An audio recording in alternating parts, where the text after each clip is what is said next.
Hello friends, welcome to Indian study पर आपका स्वागत है। दोस्तों, आज की इस वीडियो में यूपीएसआई के लिए हिंदी का इंपॉर्टेंट टेस्ट लेकर के आए हैं। जैसा कि यूपीएसआई में आपके 40 क्वेश्चंस आने हैं, पूरे 40 ही क्वेश्चंस का टेस्ट लेकर के आए हैं। वीडियो को एंड तक जरूर देखिएगा। इस वीडियो की पीडीएफ डिस्क्रिप्शन में टेलीग्राम चैनल का लिंक दिया हुआ है, वहां से आप प्राप्त कर सकते हैं। कल पॉलिटी की पूरी पीडीएफ प्रोवाइड करवा दी मैंने आपको। अब जितनी भी रह जाएंगी आगामी दिनों में मैं प्रोवाइड करवा दूंगा। पहला क्वेश्चन दोस्तों आपके सामने, इन रचनाकारों को उनकी कृति के साथ सुमेलित कीजिए। गुलाब राय, गुलाब राय की कौन सी कृति है? तो आपका सही आंसर हो जाएगा मेरी असफलताएं। ये आपकी गुलाब राय की कृति है। किसकी है सर? गुलाब राय की कृति है क्या? मेरी असफलताएं।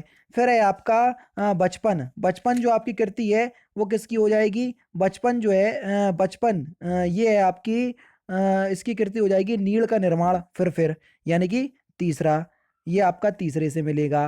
किससे मिलेगा सर? दूसरा तीसरे से मिलेगा। फिर है आपका वियोगी हरि।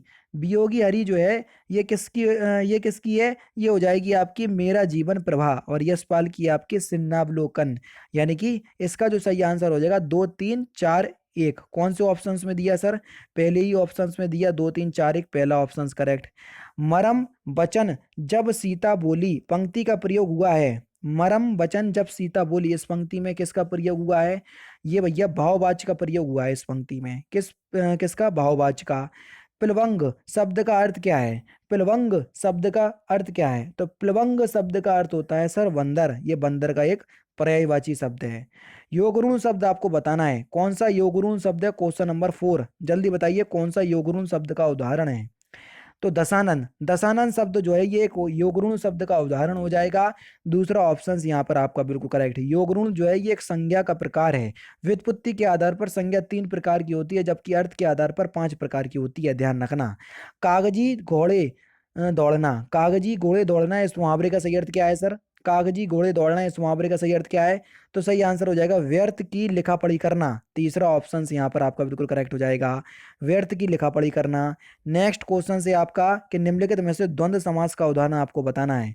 कौन सा द्वंद्व समास का उदाहरण है? आजकल, रातों रात, दिन दिन या वीर पुरुष? जल्दी बताओ। द्वंद्व समास में आपको योजक चिन्ह जरूर मिलेगा। अब आप बोलोगे सर 3 ऑप्शंस में दिख रहा है योजक चिन्ह तो, लेकिन भैया रातों रात इसमें थोड़ी ना कोई योजक चिन्ह लगेगा, दिन दिन में भी नहीं लगेगा। आजकल बिल्कुल ठीक है, पहला ऑप्शन करेक्ट। हाइपोथेसिस शब्द का हिंदी आशय, हाइपोथेसिस का मतलब क्या होता है हिंदी में? तो सही आंसर होता है परिकल्पना। मोस्टली बहुत ही कम ऐसे क्वेश्चंस आपको देखने को मिलते हैं। देवावासियों में परस्पर फिल इन द ब्लैंक्स होना देश की उन्नति के लिए अनिवार्य है। तो सही आंसर हो जाएगा देवावासियों में परस्पर सद्भाव होना देश की उन्नति के लिए क्या है? अनिवार्य है। तीसरा ऑप्शन करेक्ट। रंगमंच पर पर्दे के पीछे का स्थान को हम क्या कहते हैं? रंगमंच पर वो जो पर्दे के पीछे का स्थान होता है उसको हम नेपथ्य के बोलते हैं सर। क्या बोलते हैं? नेपथ्य। तीसरा ऑप्शन करेक्ट। नेक्स्ट क्वेश्चन से स्टार्ट करने से पहले मैं आपको बता दूं दोस्तों, अगर घर बैठे आप यूपी के किसी भी एग्जाम की तैयारी करना चाहते हैं तो अनअकैडमी लगभग आप लोगों के लिए सभी कोर्स चला जा रहा है। अभी आपका यूपी पीएससी का कोर्स आरओ का ये जो कोर्स है 18 मार्च से स्टार्ट होने जा रहा है, जिसमें अनअकैडमी के टॉप एजुकेटर आपको अलग अलग सब्जेक्ट पढ़ाएंगे, जैसा कि आपको सामने आपको दिख रहा होगा। ठीक है, अगर आप इस कोर्स को परचेस करेंगे तो अनअकैडमी की सबसे अच्छी बात है कि UP triple S C category के अंतर्गत जितने भी कोर्स चलाए जा रहे होंगे आप उन्हीं सभी कोर्सेज को क्या कर पाएंगे? एक्सेस कर पाएंगे। तो अगर आप इस कोर्स को परचेस करना चाहते हैं तो इसमें आप यूपीएसआई की भी तैयारी कर सकते हैं। कोर्स को परचेस करने के लिए डिस्क्रिप्शन में लिंक दिया हुआ है, डिस्क्रिप्शन में लिंक से आप उस कोर्स को परचेस कर सकते हैं। रेफरल कोड की जगह अपने चैनल का नाम इंडियन स्टडी अप्लाई कीजिएगा तो आपको इंस्टेंट 10% का डिस्काउंट भी प्राप्त हो जाएगा। तो चलिए देख लेते हैं अब नेक्स्ट क्वेश्चन। नेक्स्ट क्वेश्चन से आपका कि भूप सहेज 10 एक है 12 लगे उठावन टरई ना टारा, इसमें कौन सा अलंकार है? इसमें कौन सा अलंकार है? तो यहां पर आपका अलंकार हो जाएगा सर विशेषोक्ति अलंकार। तीसरा ऑप्शन करेक्ट। राष्ट्र कवि की उपाधि अपनी साहित्यिक कृतियों द्वारा भारतीय स्वतंत्रता संग्राम में सबल सहयोग हेतु इनमें से किसे प्राप्त हुई? राष्ट्र कवि की उपाधि। राष्ट्र कवि हम किसको कहते हैं? Question number 12। तो आप सभी लोग जानते हैं मैथिली शरण गुप्त को हम राष्ट्र कवि के नाम से जानते हैं। उच्चारण शब्द में आपको उपसर्ग बताना है। सर उपसर्ग किसी भी शब्द के आगे लगाए जाते हैं, तो उच्चारण में आपका उत उपसर्ग होगा, उच्च नहीं लगा देना, ध्यान रखना। उच्चारण में आपका उत उपसर्ग होगा। तीसरा ऑप्शन करेक्ट। नेक्स्ट क्वेश्चन से आपको कि निम्नलिखित में से यथा विधि का सही समास बताइए। आगे आपको यथा दिख जाए, परा दिख जाए, प्रति दिख जाए, आवत दिख जाए, भर दिख जाए, आंख बंद करके आप अवयवी भाव समास लगाएंगे। सर पहला ऑप्शन यहाँ पर आपका बिल्कुल करेक्ट हो जाएगा। संविधान का हमको क्या करना है सर, संधि विच्छेद करना है। संविधान का संधि विच्छेद क्या होगा, तो संविधान का संधि विच्छेद हो जाएगा सर सम प्लस विधान। सम प्लस विधान, ये संविधान का संधि विच्छेद होगा। तीसरा ऑप्शन बिल्कुल करेक्ट हो जाएगा। मदर इंडिया पुस्तक लिखी गई किसके द्वारा, मदर इंडिया पुस्तक किसके द्वारा लिखी गई, इंपॉर्टेंट क्वेश्चन है आपका। तो आपका जो सही आंसर हो जाएगा वह हो जाएगा आपका कैथरीन मियो के द्वारा। पहला ही ऑप्शन यहाँ पर आपका बिल्कुल करेक्ट है। अगोचर का मतलब क्या होता है, क्वेश्चन नंबर 17।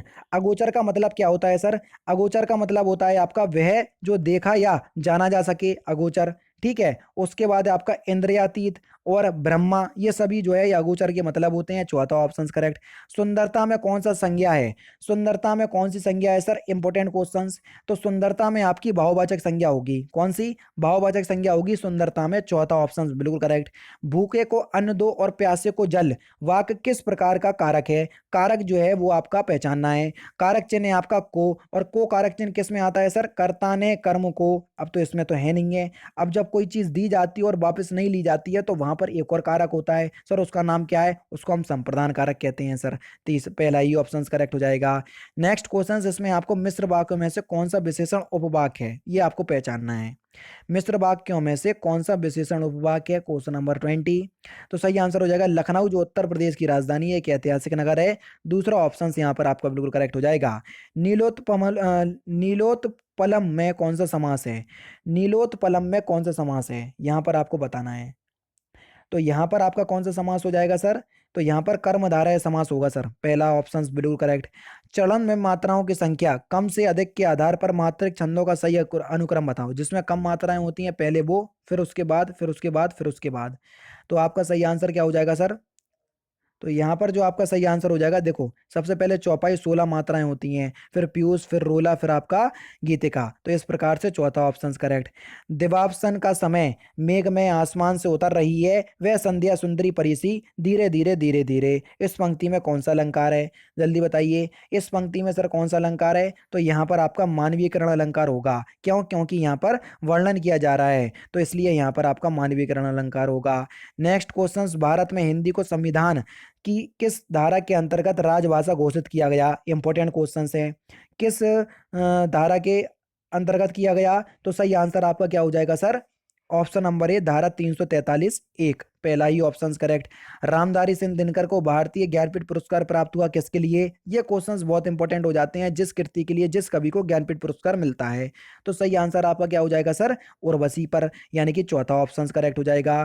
क्षुद्र शब्द का एक शब्दार्थक उपयुक्त पर्यायवाची युग्म चुनिए। क्षुद्र शब्द का सर्वाधिक उपयुक्त पर्यायवाची युग्म चुनिए, जल्दी बताइए। तो यहाँ पर जो आपका सही आंसर हो जाएगा निर्धन और दरिद्र। जी हाँ दोस्तों, निर्धन और दरिद्र जो है ये क्षुद्र शब्द का क्या होगा, पर्यायवाची होगा। माधुर्य गुण किस रस में प्रयोग होता है, माधुर्य गुण किस रस में प्रयोग होता है, क्वेश्चन नंबर 28। तो यहाँ पर आपका सही आंसर क्या हो जाएगा सर, श्रृंगार रस में, नाम से ही प्रतीत हो रहा होगा, दूसरा ऑप्शन करेक्ट। 29 में आपको क्या करना है, देखो प्रश्नों का एक भाग दिया हुआ है जिसका एक भाग रेखांकित है, उस भाग का सही अर्थ नीचे दिए गए विकल्पों में से चुनना है। ठीक है भैया।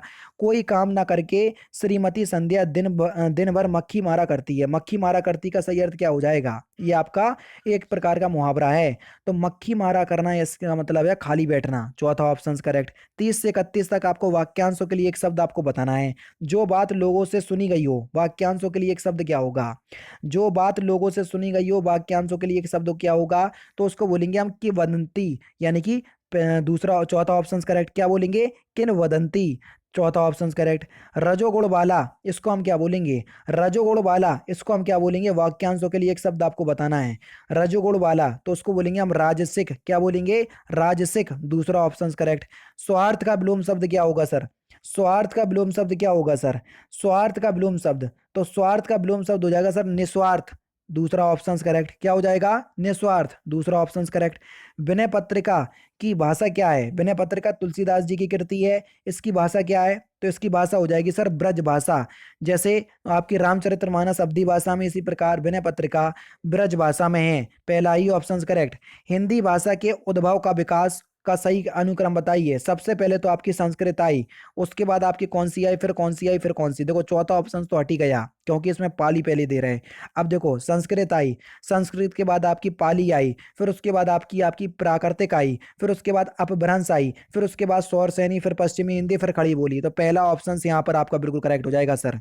निम्नलिखित में से कौन सा अनियकृत प्रत्यय है? अनियकृत प्रत्यय आपको बताना है, जिसमें अनीय प्रत्यय लगा हुआ है, जल्दी बताइए। तो यहाँ पर देखो रमणीय, दर्शनीय और सवर्णीय, इन सभी में लगा हुआ है। चौथा ऑप्शन यहाँ पर आपका बिल्कुल करेक्ट हो जाएगा। निम्नलिखित में से अद्भुत का आपको समानार्थक शब्द बताना है कि अद्भुत का समानार्थक शब्द क्या होगा। क्वेश्चन नंबर 36, अद्भुत का समानार्थक शब्द क्या हो जाएगा सर? तो अद्भुत का जो समानार्थक शब्द हो जाएगा वह हो जाएगा विचित्र, विलक्षण और अनोखा। दूसरा ऑप्शन यहाँ पर आपका बिल्कुल क्या होगा सर? करेक्ट हो जाएगा।